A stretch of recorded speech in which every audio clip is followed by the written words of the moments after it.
I get asked occasionally about what it takes to be successful at and keep a really good tech-related job. And usually what it comes down to is just proving out your value to the organization that you work with and making it such that you are seen as somebody they cannot lose. And there's several reasons, of course, that you'll want to be seen as highly valued in your organization. Besides having a better negotiating position for pay and benefits, they'll also be more flexible with certain needs. You'll be looked for promotion whenever that may occur, and then you'll feel really secure about your job prospects for the long term. From an organization's perspective, it's a lot cheaper to retain and invest in a valuable employee than it is to hire people who are just going to leave. So the question then becomes, what's it actually take to be valued highly by an organization? In my mind, you have to do three things to do this. You got to show up, you got to step up, and you got to treat your organization's business as if it were your own. And I'll cover each of those three things in more detail now. Now, the first is show up. And when I say show up, I don't mean if work starts at 9 o'clock, you're there at 9 o'clock. When I say show up, I mean that when it really counts and your company really needs you, be there. Now, by showing up when it counts the most, this is going to immediately separate you from the 9 to 5 type of people. The people that show up to work at 9, they work exactly 8 hours, and when it hits 5 o'clock, they go home, not to be seen again until 9 a.m. the next morning. And to be clear, there's absolutely nothing wrong with people who want to do that. It's perfectly fine if you want to work 8 hours a day, 5 days a week, and have that just be it, and don't want to be contacted outside of work or anything like that, then that's perfectly okay.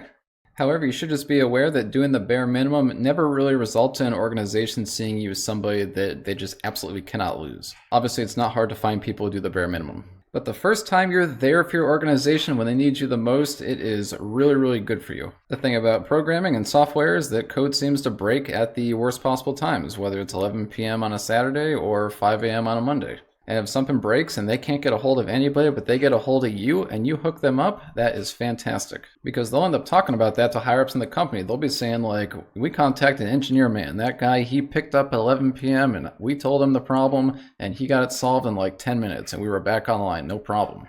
And people tend to not forget those kind of things. They're going to say, this guy shows up. The whole thing around stepping up is that if something comes up and nobody else wants to do it, maybe because it's too hard or it's out of somebody's comfort zone, then you should step out of your comfort zone and get it done. There's more opportunity for this in smaller companies than there are for larger companies because larger companies tend to employ a very diverse workforce that has a lot of different skills. And so things don't tend to pop up in larger companies where there isn't somebody that has some background in it. However, in smaller companies, because there's less budget and less people, typically you'll be wearing one hat, doing one thing, and then they'll throw a few more hats on the ground and they'll expect somebody to pick them up and put them on and do that as well.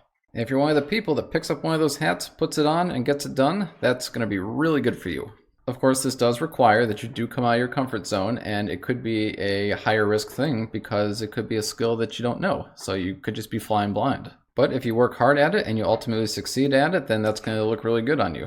And then finally, the last one is treat your organization's business as if it were your own.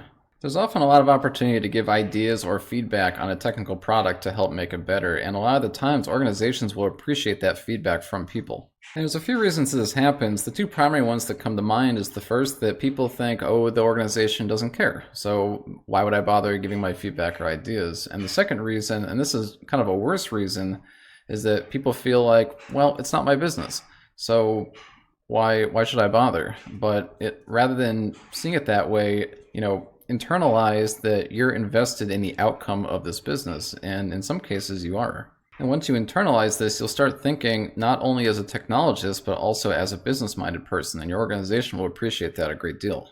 You got to keep in mind there's often a very large gap between the business side of an organization and the technology side of an organization. And at any time you can act almost as if you're a bridge between those sides, you're going to be seen as very valuable. Anytime a new task comes in for development, there's really two things you can do when that happens. You can either just do it, and that's what most people do, or you can first think about why you're doing it and what the impact on the business is.